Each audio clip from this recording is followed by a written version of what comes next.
Check. Check. Hey. Check.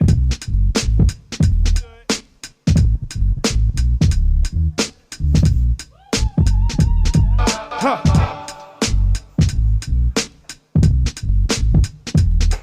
Hey. You know what I miss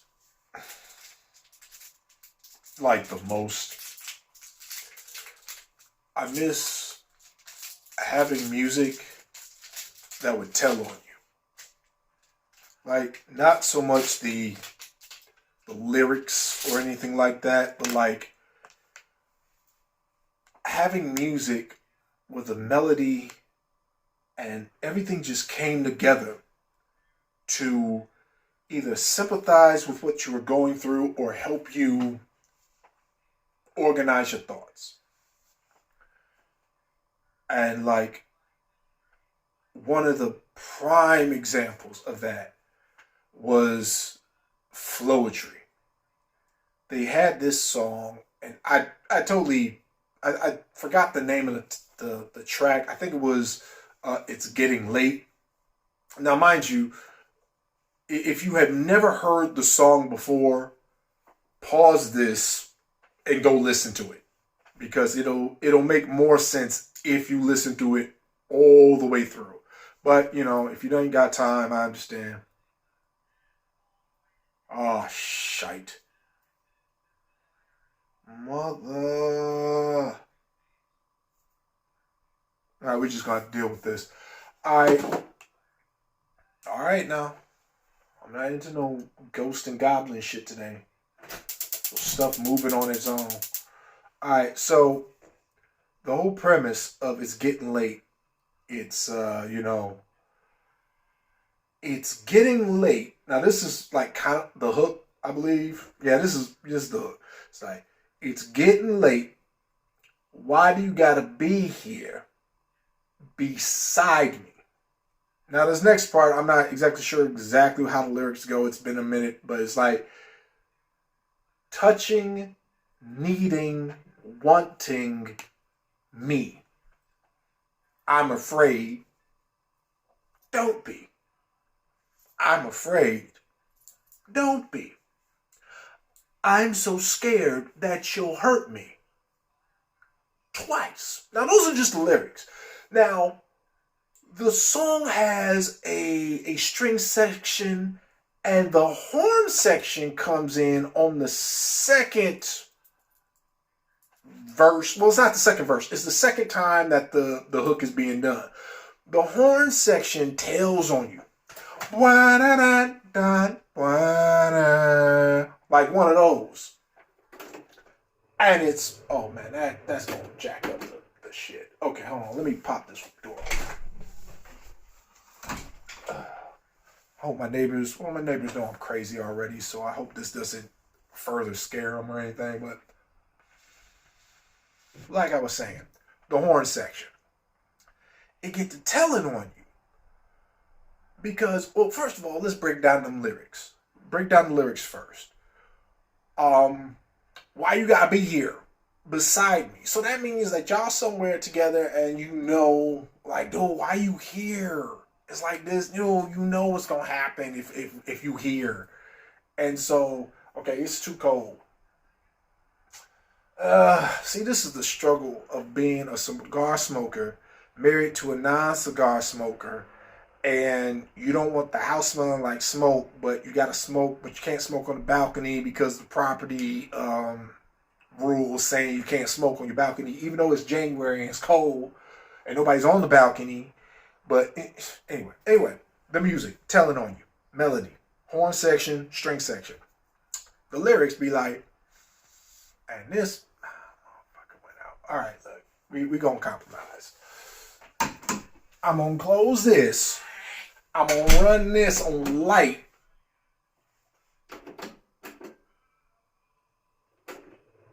On light. Okay, so like I was saying, so horn section, and the lyrics is like, okay, why you gotta be here beside me, wanting touching, needing me. Why are you here? It's like, I'm afraid. It's like, don't be. And I'm afraid, but don't be. I'm so scared that you'll hurt me twice. Like, dude, this is the second time? This is the second time you here doing this with the knockoff shit. And we've all been there. Oh, no, we have not been there. Because if there's one thing I have learned being in Japan is that common sense ain't common. So what's considered common sense to me isn't common sense to an entire nation of people from a different culture, so on and so forth. And the cat on the goddamn shit, I swear to God. I swear to God. This is what I'm into now. Not buying a fancy cutter when I can use my teeth just to get the cap off. Anyway, that's not where the cap goes. The cap goes in the ashtray. That's why you have a fucking ashtray. Use the damn ashtray, bro. Anyway. So, music telling on you. Horn section, lyrics. This is the second time this has happened. And then, like, the lyrics, like the verse, the poetry part, the poetry part, the poetry part is like, you know, why you, like, you know, we've done this before, said it wasn't going to happen again. And it's like, look, the only part of the poem that I remember is I've already contemplated of the thought of you being here in the morning, conversation until the yawning. Like, we stayed up all night talking, you gonna be here in the morning, and, you know, probably something will happen in between all that. But yeah, then when they go back into the chorus, it's getting late. The strings are there. Why you gotta be here? Then the horn section.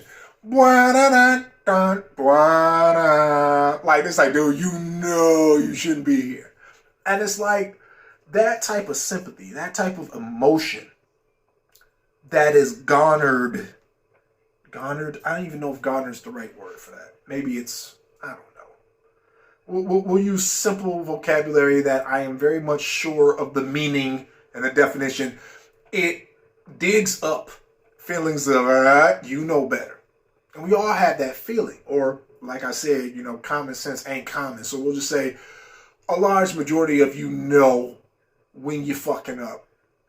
So having music that be like that voice in your head letting you know, or co-signing like that angel on your shoulder saying, you know you shouldn't be doing that. Yeah.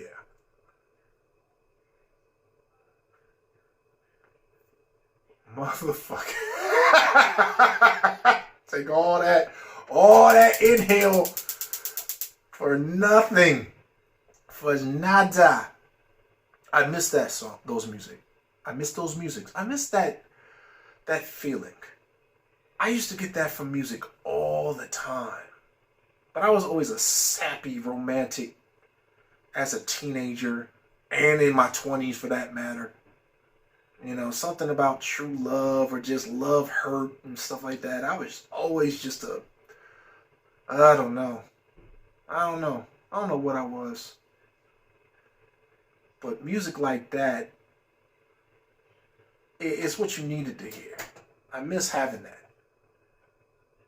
Another prime example.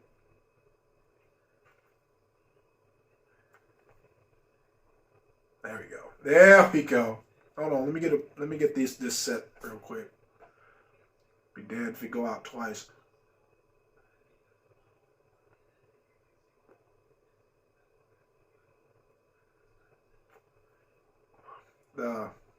I forgot dude's name. The guy who currently runs Davidoff cigars. You know, very machismo. Well, not. Oh yeah. Well, you know, South America cats tend to have that machismo. They're like, a cigar is like a good woman. You know, if the fire goes out, you know, you can always, you know, reestablish the flame. But it's not going to be the same as if you never let the flame go out. And he was using that as a metaphor. Like, if you let a cigar go out, you can always relight it, but the flavor will change. And that, anyway. talking about love and the feeling and music. It's like, I remember the first time I heard it was in D'Angelo's Voodoo album. Oh my God. That, side note, let's give it up one time for the Soulquarian era.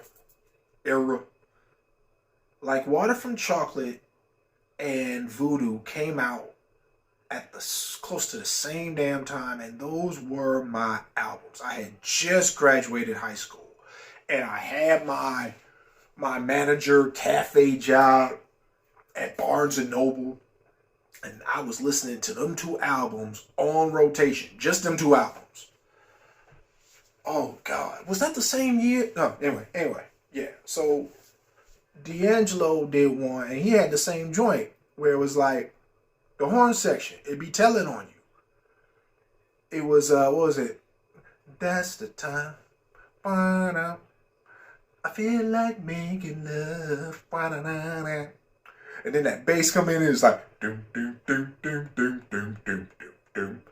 And every time he completed a verse, went into the hook, back into the that's the time, the horn section would get louder and more vibrant, like, and then he would do that D'Angelo, it's like that whining harmony, like,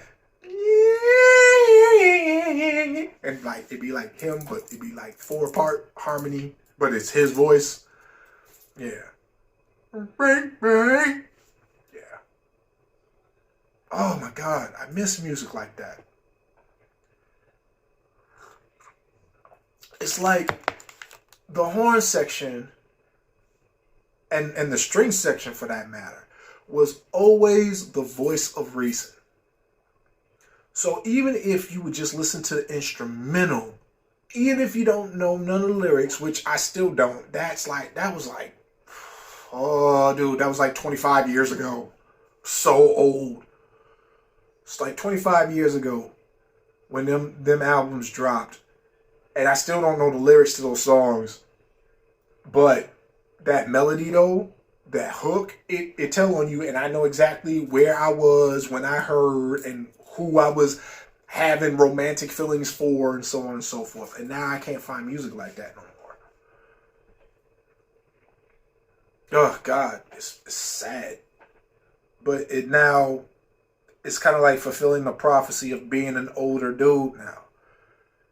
It's like, that's all my dad ever talked about, was like how music in the 70s was the best and music would never get better. That was he would stand on that point, like, this is the best music will ever sound. It'll never be as good as this. I was like, yeah, well.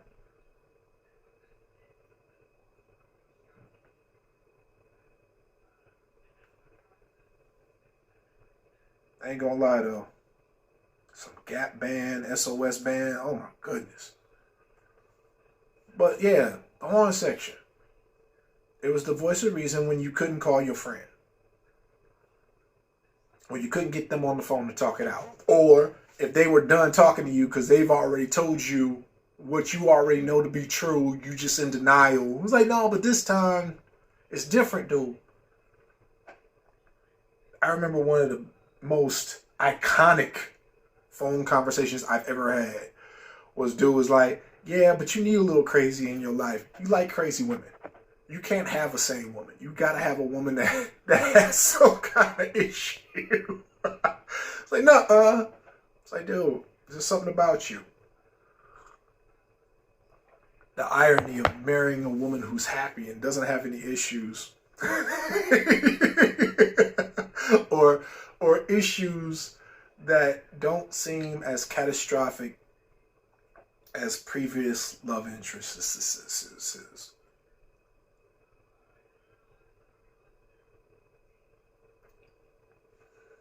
Yeah. That horn section. Like the most recent horn section-esque telling on you shit was, what was it? Anderson .Paak and Knowledge, when they combined forces to form the musical Voltron that was No Worries. Oh my God, that album was That album was incredible. No Grammy. But yeah, he had that one where it was Caught Up Again. Again, don't know the title of the song, I just know the track. And that song was so dope because it was Knowledge would play this string melody, and then it's like he's on the MPC, so he hits it, and like the strings come out, and it's just that the bass and the drum, and then it was like, oh my God, the lyrics to that song. That was prime. That was before I got married. That was pre-COVID. So that was even before I even thought about getting engaged.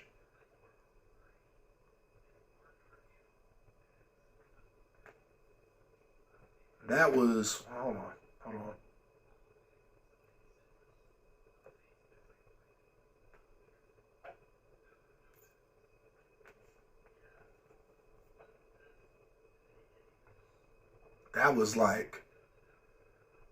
That was prime. I'm going to die alone in my 40s. Not die in my 40s, but I had just turned, I think I just turned 40. And I was like, yeah, I'm going to die, but I'm going to die alone. It's going to happen. Oh my God. I was so set. Yeah, man. And it was just two verses in that song. And I liked the flow, because like, I don't know if it's considered simple or whatever, but I like songs that have a simple pattern, and it keeps the pattern, but it changes some of the words, and it still has the same drive, but a slightly different message. Like, it's hard to describe. There was a track, bro. Song, track, a rhyme. There was a combination with Guilty Simpson and Small Professor, and it's called Get That Pay. There was a remix. And it was, oh my God, I love that song because it was so simple. But the metaphors and the way he described it was great. And the beat, the way the drums just carried that song was great. We got City on lock for the right knot. Return your house party to a 6-foot drop. That's right, fuck around, somebody get shot. Hoodied up math man running your spot. Bam, bam, you better get them what they came for. Or get popped in a halo. No, better get them what they came for. Or get something like, get popped like a halo. Get popped in a halo. I'm posted where you can't go. Don't like me, that's cool. I hate your life. We moving like stars and stripes, meaning superpowers that'll scar your life. Oh my God, that song is so awesome. Anyway. Oh my God. But the No Worries joint. The first line was, I keep trying to tell you, you can't keep me on a leash. No matter how hard you train me, I do what I want in the end. Oh my God, that was so awesome. And the thing is like, the strings would drop out when he was spitting knowledge. But then when he started talking foolishness, the strings would come back in like, oh, y'all ain't got it. Like, I just picture him just singing his heart out, singing the logic of it all, the difficulties of relationships, what men want, what women want, and like when he's making a point, the strings drop out. But when you kind of know he's bullshitting, the strings come back in. Because he's like, what was it? And you can disagree, but lately, it's like the first one. Oh, okay, let me see if I can piece this together. I didn't do any research before I started filming. I think that keeps it genuine. Kind of keep a record of how sporadic my mind moves. Maybe I'll use this in my trial. So you see, Your Honor, The man has lost his mind. Surely we can't convict him on all counts. Maybe a couple. Shit.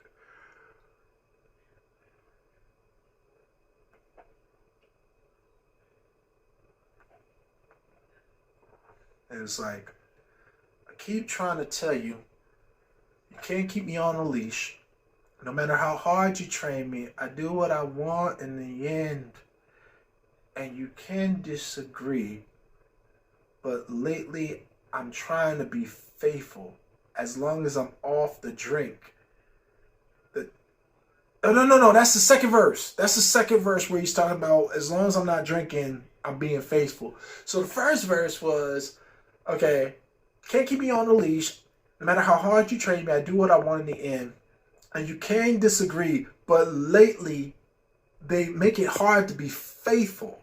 They make it so hard on me. It's the top of the day, baby. Look what they wearing. I'm just heading up the street. They ain't caring. And then caring, not Karen, but caring. And then it's the strings drop out and it goes, every time I try to mind my own business, she gonna come around and make me so tempted. She gonna ask me when I'm gonna get it. Lord, can you help me get me out of here? Now, as soon as he goes to the Lord, can you help me get me out of here? The strings cut back on. It's like, dude, shut up. Shut up. Shut up.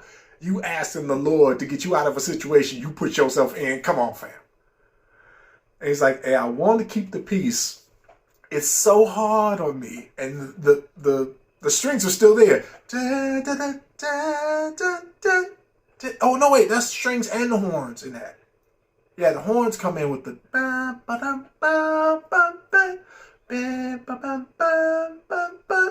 they go back into the next verse. The strings are playing. You keep trying to tell me. And then the strings cut out. And it's like, what was it? The second verse. I keep trying to tell you. It's only as hard as you think. No matter what broad you're banging, you know who you love in the end. And then the strings come back in. And you can disagree. And then he talks about, lately I try to be faithful as long as I'm on. Oh, side note. Did you know that Anderson .Paak was married? Was. Past tense. I saw this article talking about he got a divorce from his wife. I was like, dude, I didn't even know he was married. It's like, probably why he's getting divorced. Now, I'm not going to comment on nobody's life choices, lifestyles, whatever, what have you. But a lot of Anderson .Paak songs was about being, finding a sugar mama. And, it was all about the music. Very, very Mo Better Blues-ish. An amazing creator of music who had just these misogynist love problems. And eventually, we all know what happened. Blake, you will play again. You will. I'm not going to sell it, Blake. I'm not going to sell it.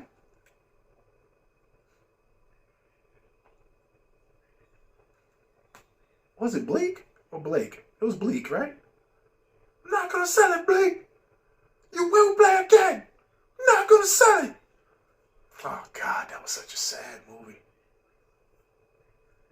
It was funny to watch somebody's life crash before their eyes until you got hit in the face with that trumpet. That was irony. Yeah. But yeah, fam. Anderson .Paak was married and he got a divorce. And then here I am singing the song that is very telling as far as relationships go. Where it's like blaming women for being tempting or challenging married men, as I am married in Japan in a culture that has sexual issues in and of itself, but also has this immense fear of black men, even in hip hop or in theater or in dancing and singing. And yeah, that's a whole nother topic.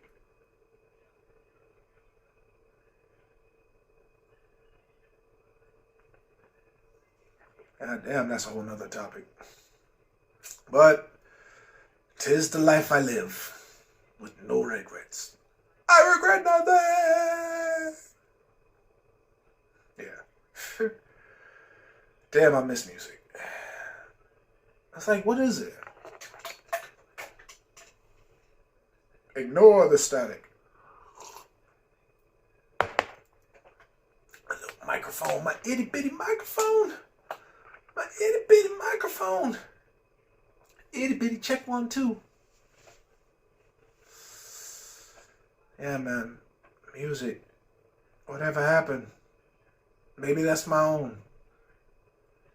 I mean, there have been R&B singers to come out and, you know, soul singers that have come out. But, you know, nothing really I gravitate to.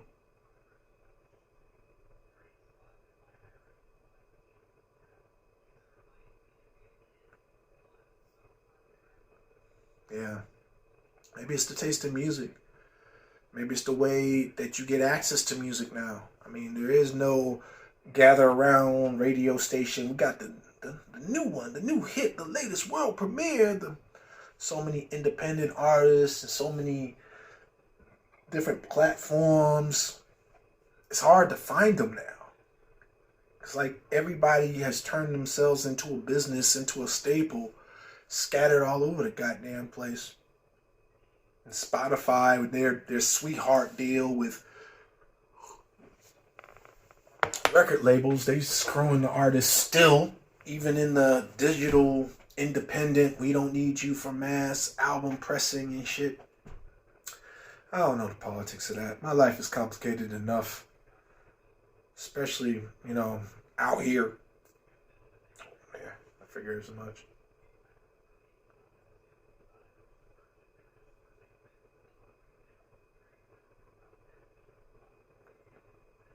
I miss, you know, the way I used to feel better. They just break off, shit.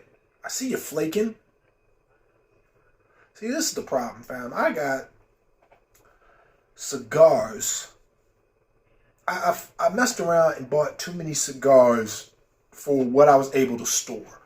So what happened was, as I go off on a completely different tangent, I'll come back to the music.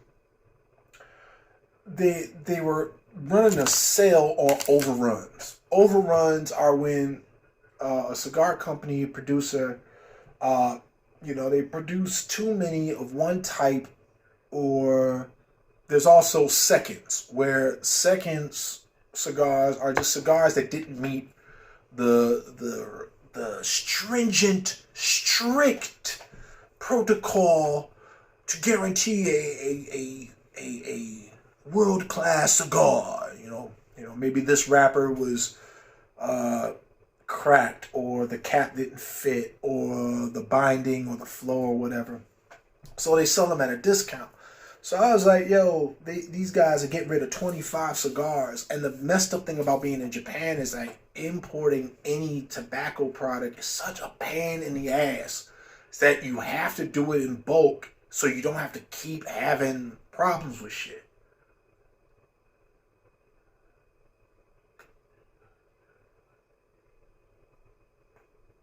Like I didn't cuss him out, but I had a very stern talk with some dude in customs. Because I'm like, look, man, this is at least the third time I've done this in the course of 2 years. So you gotta have my name and my address on file somewhere.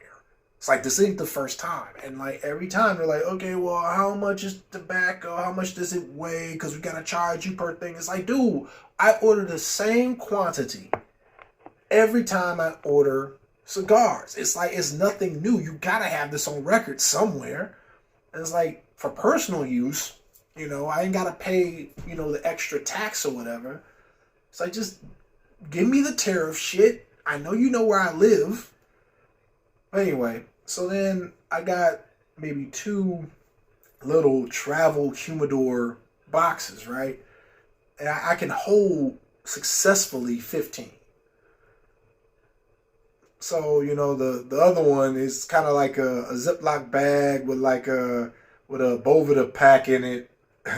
Fingers crossed, you know, and hope it don't don't dry up. This one, yeah, it's a little bit on the sketch side, on the dusty side. But still smoking nice. It doesn't taste like burnt paper, so hey, yay me.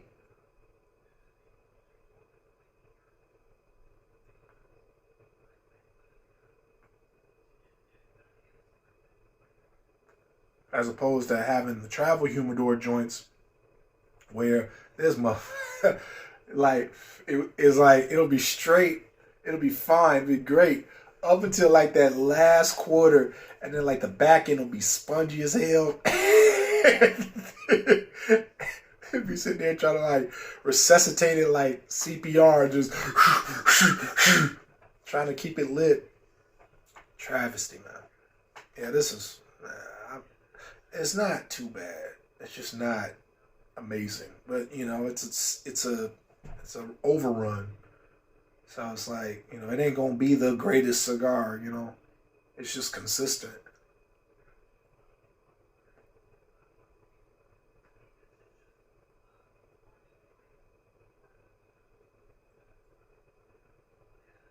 Yeah, it's not canoeing.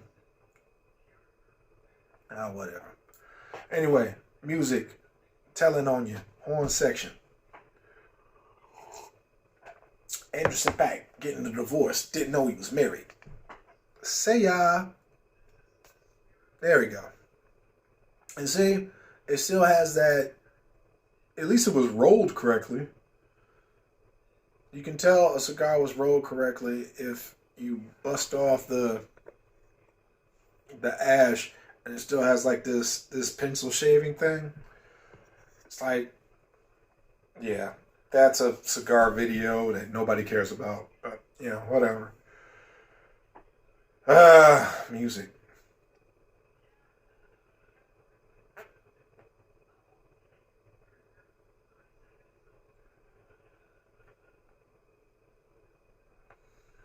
I also miss, like electro, like real electro, like some Debray shit. I was listening to a lot of instrumentals and listening to producers, just get loose. Not having someone talk over the track all the damn time. Or unless it's, a sample and they chop it up so nice that you really don't even understand what they're saying, even if they're saying it in English. I don't know, man. Is that like there's something about that. I don't know if it's, letting your mind go numb and not having to think and process things. Maybe it's my old age, I'm just tired of always having to look for the metaphors and what did you mean by that and all that shit, because I have to do that daily here when, battling with the hierarchy of Japanese business structures and stuff like that. Oh my God, it's such a pain in the ass. And it's this constant like back and forth where it's like, tell me what you want me to do. It's like, well, we can't. And it's like, you do you, more or less. They're like, okay, you're here to teach. It's like, all right, I'll teach. What do you want me to teach them? Oh, you can just, whatever. All right, so I teach them. And it's like, all right. And they're like, well, the grade you give them doesn't really affect their final grade. It's like, all right. That, fuck's sake, man, is, all right.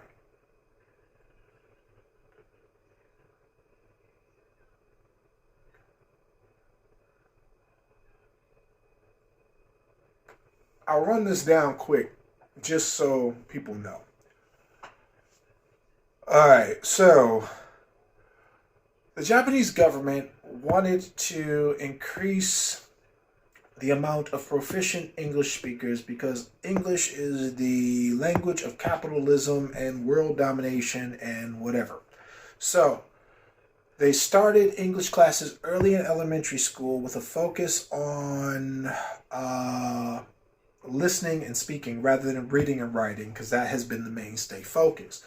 Also, it's the main reason why the TOEIC test, the English proficiency test called the TOEIC, is garnered as one of the biggest indications of someone's English ability. And so many employers and colleges, for that matter, require that you have a certain TOEIC test score in order to get into their establishment. The problem with that is that the TOEIC test, for the majority of it, it's about how much can you memorize, not how much. It's knowledge but not comprehension. It's like jujitsu. You know the move, but you don't understand the premise or the method that warrants using that move. So you got your sports jiu-jitsu cats who are like, oh yeah, I'm just gonna, spider guard, butt scoot, that type of shit. Versus, okay, we're on the concrete, we in a parking lot, we outside of a bar or something. Let's get it in, And so what you find is there's a bunch of people in these high profile positions getting paid, 6-7 figures, and their English is trash. And it's like, what, dude?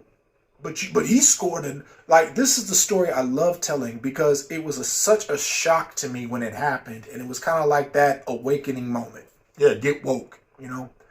What happened was,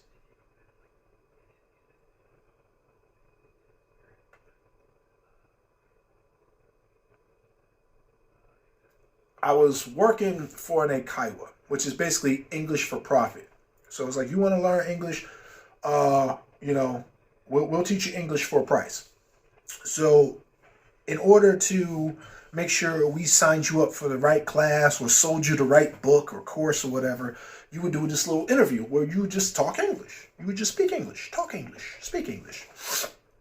And the boss come into the office one time and they geeked out their mind. Oh my God, we need you to talk to the student. Oh my goodness, they scored 900 on the TOEIC. Now, I think the highest score, perfect score, is like 920. So old boy scored 900, and he was he worked for a company, and the job he was tasked with was setting up accounts for foreign investors or foreign entities that the company had acquired, something like that. So I walk into the office, and they're like, 900, so he knows English. We just need to know which course is best for him. All right, cool. I walk into that little interview room. First thing out of my mouth was, hey, how's it going? And this dude, who was in his 20s, young dude, scored 900 on the TOEIC, so he's God. I go, how's it going? And this cat said, I come by walk.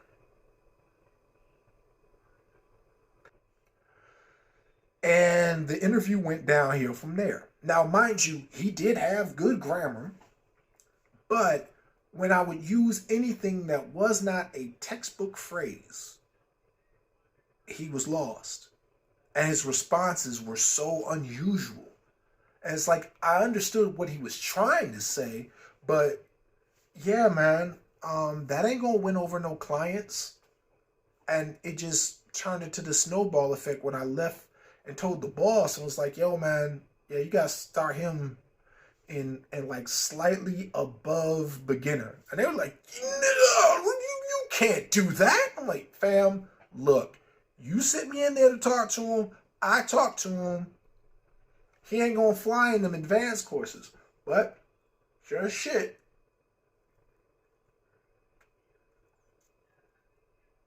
they put him in that advanced courses because his company was paying for it, which is more or less the more expensive courses. He did not do well, and he stayed at the school for 2 months and then quit. Now, mind you, they do year contracts. And I'm not going to say the company, but at the time, it was during everyone ramping up for the Olympics in Japan. So a bunch of tech companies were buying up English-speaking schools or eikaiwas, trying to get their portfolio money up because they're like, the Olympics are coming, so we can sort of use that as sort of a sales pitch. Hey, you know, you want to be able to speak to the foreigners when they come to visit for the Olympics. Yeah, you should start taking lessons. We all know how the Olympics turned out when COVID hit. And so a lot of companies lost money. And in this particular case, they had already been acquired by a tech company who pretty much had their own business model. And they were like, this is the mark you have to meet per month. If you don't meet this mark, whatever you made minus the mark, you would owe that next month. So it was like a way of keeping the schools constantly in debt, which is why a lot of the schools don't exist anymore. But that's just me being negative. And like, you know, whatever. Got a business degree, but nobody wants to look at my resume and understand that I got a business degree. Oh, fuck's sake.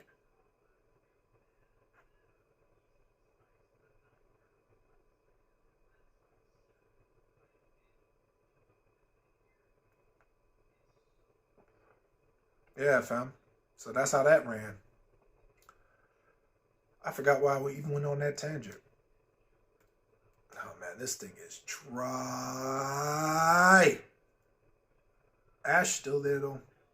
Still rolled right.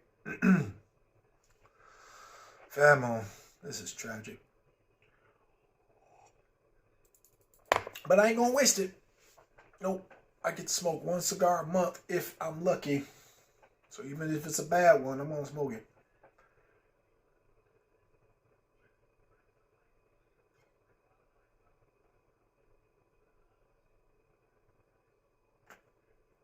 Fuck's sake. So anyway, so that's the English school on that end. Also, with bringing cats over from wherever to teach English, it's a crazy game because the yen has been fluctuating nasty style, and I have a theory, especially with the Bank of Japan not really interjecting until it was well below, 140 and like touching 150, 151 for a minute.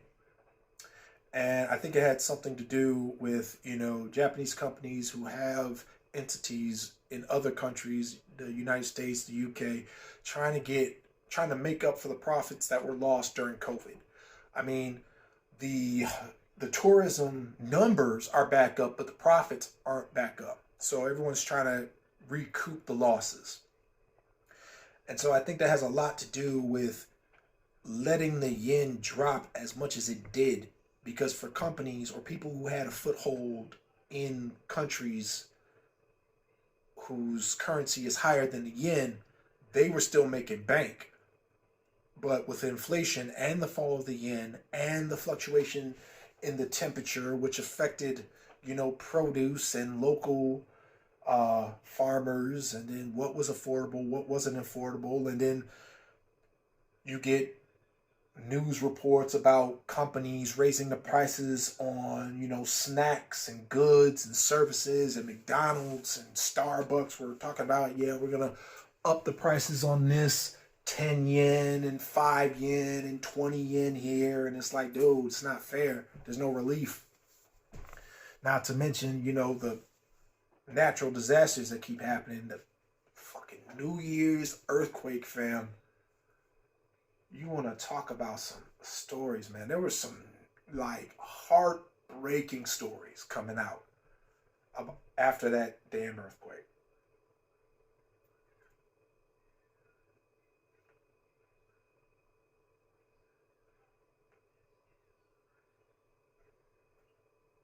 But anyway, coming to Japan to teach English, the government, when they first started this joint, they were finding that more people, well, this was back when, Japan had the economic boom. This is still back in the 80s. The whole idea of housewives needed, classes. They were, doing tea ceremony and flower arrangement and home economics and cooking classes and stuff like that. But then when everybody had money during the boom, it was like, oh, we get to go travel. Well, if you go travel, you got to speak English. And that's when the English school boom happened. And everybody, instead of taking these traditional Japanese culture courses, they were starting to take English classes so that they could travel. And the idea of, like, sipping tea in Britain, or, having a baguette in France, even though it's French, there's still some English there. And like going to America, going to Hawaii, that was the huge thing. And so the government was like, okay, we can bring people in with a humanities visa or a teacher's visa, but companies had to pay their teachers a minimum of, at the time, $25,000 a year. That was the minimum. So what English schools did is they made that the maximum. So the government said you have to pay your employees who come over from America and New Zealand and Australia and Britain, you have to pay them a minimum of $25,000 a year, because that was ultimately how much it would pay, or how much it costs, living expenses, and being able to save a little bit. So what companies did is they made that the maximum. That's why English teachers get paid shit here. And for those of you thinking of coming over and teaching English, I'm going to say don't, especially now. It hasn't gotten better. It's gotten worse. The yen has continued to fall, and companies are holding still not to that 25,000 because the yen has fallen. Now they're talking about like maximum. The highest I've seen is 27, which averages out to be something like 23,000 a year.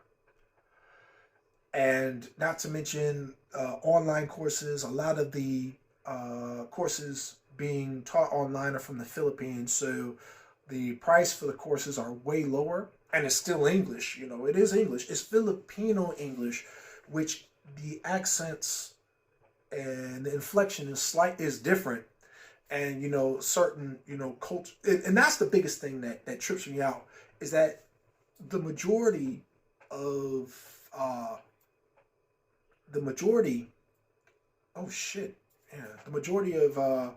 how Japan goes about teaching English it's not connected to a culture, any culture.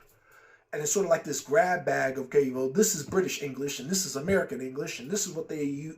Some Kiwis use this terminology, and if you say the loo or, all this other stuff, and it's like, you can't learn Japanese without learning Japanese culture. It's not possible. You can learn words, you can learn sentence structures, but to effectively communicate, you have to understand the culture. That's where a lot of my head bunting and problems come in, is because a lot of the passiveness, or we'll say the ability to shovel shit, is, you have to know your place. You can't challenge authority. You can't point out a problem unless that's your position.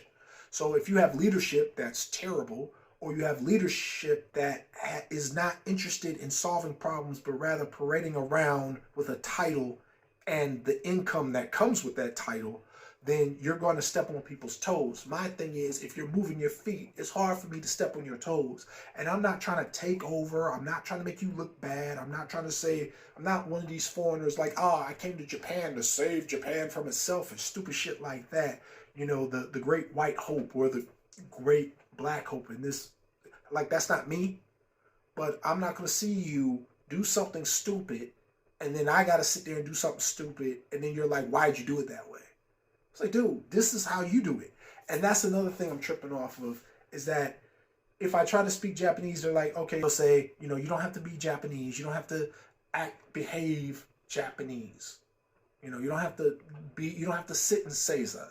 You don't have to, bow. You don't have to use the formal, introduction when you introduce yourself. You don't have to do that. But then when I act American, they're like, dude, what the hell are you doing? You can't do that. You cannot do that. I've been American my entire life. I've been in Japan almost 9 years now. And so it's like, even 9 years. It's like, I've ran into cats who speak fluent Japanese, and they still get this reality check when they think they're one of the good ones, and then they run into a problem, whether it's them trying to buy a house or them trying to prove their lapdog status to the boss, and the boss is like, yeah, good work. It's like, well, can I get a raise or can I get a new position? No.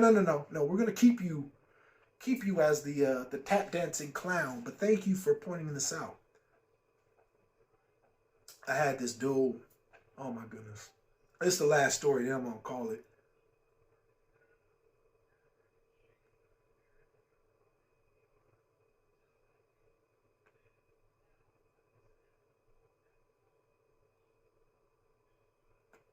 I had this dude who I could not stand, but he knew about IT, or at least networks and systems. And I dabbled in that, so I had a little bit of knowledge of it. And we were running these routers on our flat screens, so that we could use tablets. And what was happening was we found that a lot of the connections were getting knocked off. So like in the middle of a lesson, the whole system was shut off. And what ended up happening was the IT department would just take the router, throw it out, and buy a new router. What they didn't know is that the reason why people were getting knocked off the network is that routers were sharing the same IP address. So, you send a signal. Basically, it's like, okay, this letter is going to this box. Oh, well, I also have this letter going to this box. Okay, well, we'll ignore this letter and we'll take this letter, and you end up pretty much knocking somebody off their screen, or like, interrupting a video with streaming and stuff like that. So old boy, who I could not stand, he went in and he fixed the problem. Then he wrote up a manual saying how to fix the problem so the IT department would quit wasting money buying new routers in hopes that it worked this time. And he saved the company, I don't even know the exact amount, but needless to say, they were buying like brand new freaking quad channel, whatever, multi-link, multi-layer, whatever, routers. And so he showed it to the IT department and to the division head for our section of Japan. They gave that motherfucker a pat on the back and said, "Hey, we'll take you out for a sushi dinner or something." And that's it.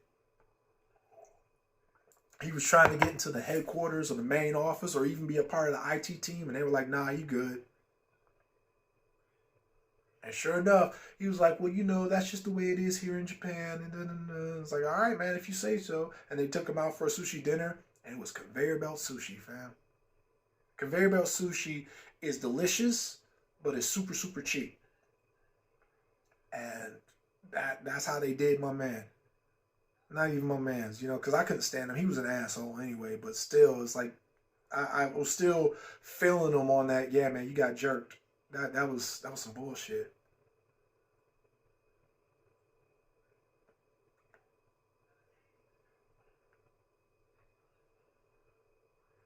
So after that, and the whole swastika incident at that private school, I was like, I'm not teaching anymore. It's like it's for the birds. It's kind of like I had a close homie who was going to college to be an economist, and they were like mid degree. They were like, "Nah, man, I can't be an economist because it doesn't matter what you tell a business, how the market is moving, what's a bad idea, what's a good idea. Businesses are going to follow their shareholders. They don't care. So they'll lie, cheat, steal, falsify documents just to ensure the shareholders that they'll be making profit so they don't take the money out." And it's like, yeah, man, that was bullshit.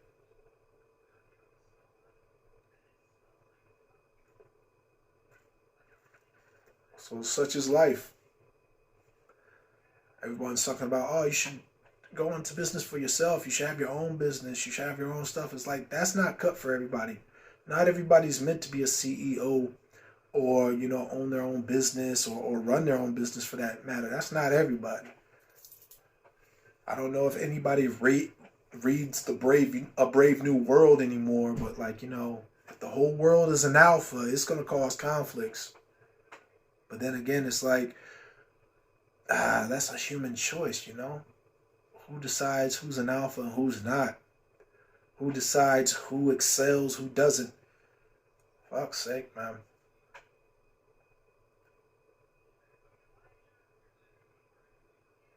It's a lot of thoughts. Me? I'm just looking for new music. Make me feel something. Give me a song about smoking a semi-dry cigar that still got some oils but burning crazy. Starting to canoe on the back end. Yeah, I should probably call this a wrap then. So welcome to Slapboxin With Your Shadow. The new format. Yeah, fam. Yeah. So with that, I'm going to finish this up and then try my best to get this smoke smell off me. Until then, it is what it is. It does what it do. Oh, yeah, that'll be the new one. That'll be the new sign off. It's like, so with that, it is what it is. Do what it do.